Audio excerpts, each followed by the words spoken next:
السلام علیکم۔ یہ گفتگو مرحوم جناب ظہیر غازی پوری کے متعلق ہے، جنہیں آپ جانتے ہیں کہ پوری اردو دنیا کے مخلص اور مقبول شاعر رہے ہیں، اور آپ کو معلوم ہے کہ انہوں نے نظم اور غزل کے دائرے میں اپنی جوانی طبع کے جوہر دکھائے ہیں، اور وہ داغ فیملی سے تعلق رکھتے ہیں، ان کی وابستگی رہی ہے۔ داغ دہلوی کے شاگرد احسن مارروی کے شاگرد ابر احسنی کے شاگردوں میں سے ہیں جناب ظہیر غازی پوری، جو اس عہد رواں کے ممتاز اور استاد شاعر مانے جاتے ہیں۔ ان کی ایک غزل کا شعر ہے جس سے میں آغاز کروں گا کہ میری تلاش میں تم رائے گاں نہ ہو جاؤ،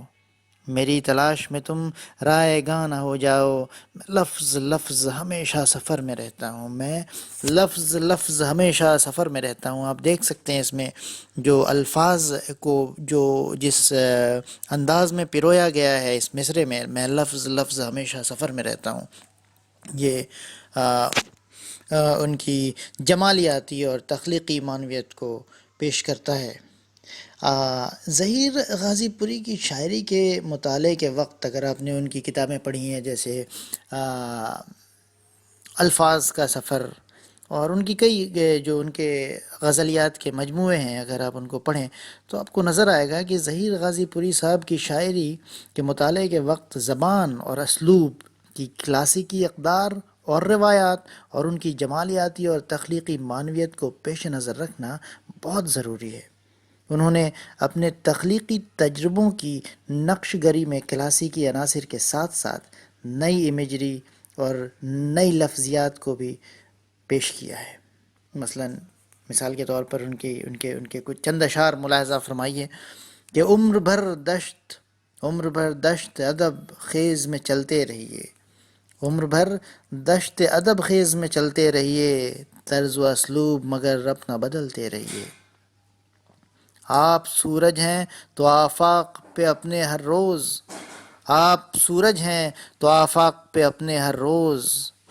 موسم نو لیے مشرق سے نکلتے رہیے، طرز و اسلوب مگر اپنا بدلتے رہیے۔ آپ سورج ہیں تو آفاق پہ اپنے ہر روز، موسم نو لیے مشرق سے نکلتے رہیے۔ اور کیوں لیے بیٹھے ہو ایک دامن یوسف کی مثال، کون اس دہر میں نا کردہ گناہی سے بچا، کون اس دہر میں نا کردہ گناہی سے بچا۔ اور ایک بڑا خوبصورت شعر ہے جو ان کی جوانی طبع کو پیش کرتا ہے کہ غور فرمائیے گا۔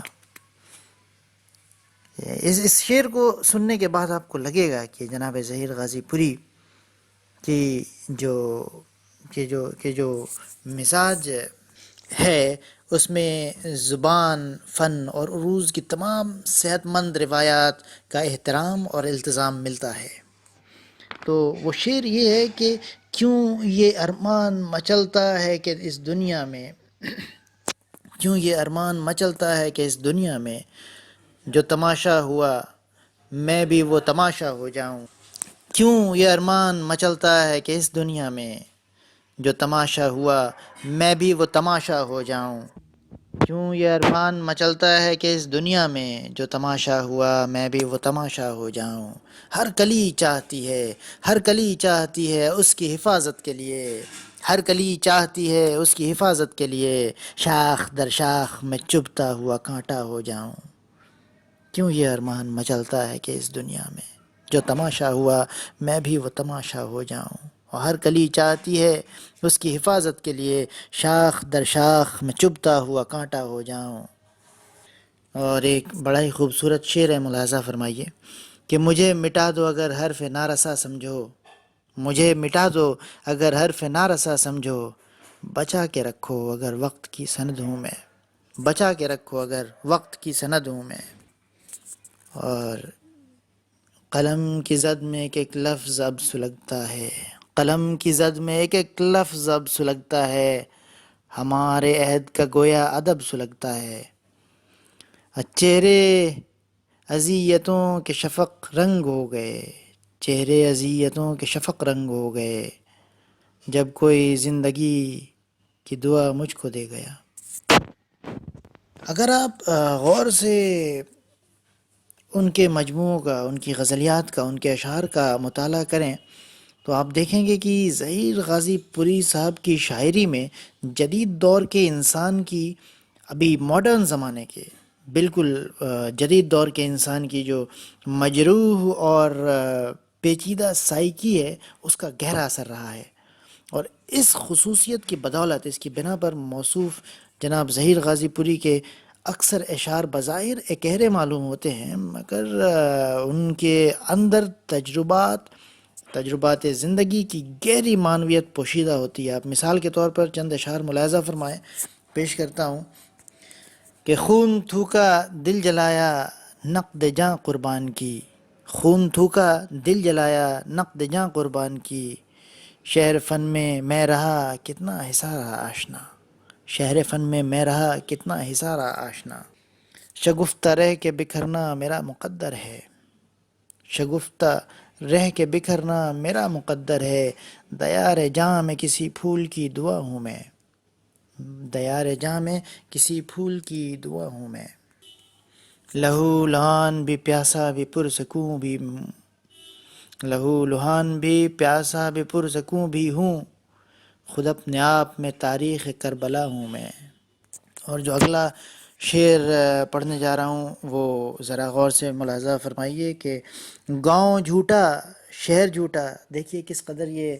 آج کے انسان کی عکاسی کرتا ہے یہ شعر، کہ گاؤں جھوٹا شہر کا بازار جھوٹا ہو گیا، گاؤں جھوٹا شہر کا بازار جھوٹا ہو گیا، آدمی سچا رہا کردار جھوٹا ہو گیا۔ ایک بڑا خوبصورت شعر ہے کہ وفا کے نام پہ اتنا تو حسن زن رکھیے، وفا کے نام پہ اتنا تو حسن زن رکھیے، میرے لیے ذرا احساس کی جلن رکھیے۔ ظہیر غازی پوری صاحب کی جو غزل گوئی ہے، اس کا جو باک پن ہے، وہ شروع سے اب تک روز نئے رنگ اختیار کرتا رہا ہے۔ فکر اور احساس کی شدت اور جذبے کی سرشاری کو کنٹین کرتی ہے ان کی شاعری، اور اس کی بنا پر ظہیر غازی پوری کو کہا جا سکتا ہے کہ وہ اپنے ہم عصر شاعروں میں کسی سے بھی پیچھے نہیں رہے۔ چند اشعار ملاحظہ فرمائے، پیش کرتا ہوں کہ سنا ہے مرتبہ خاک ہے بلند بہت، سنا ہے مرتبہ خاک ہے بلند بہت، کبھی تو جھک کے ذرا مجھ سے آسمان ملے۔ اور دوسرا شعر ہے کہ ہوا کے ساتھ فضاؤں میں منتشر ہو کر میں چاہتا ہوں نئی وسعتوں کا گھر ہو جاؤں،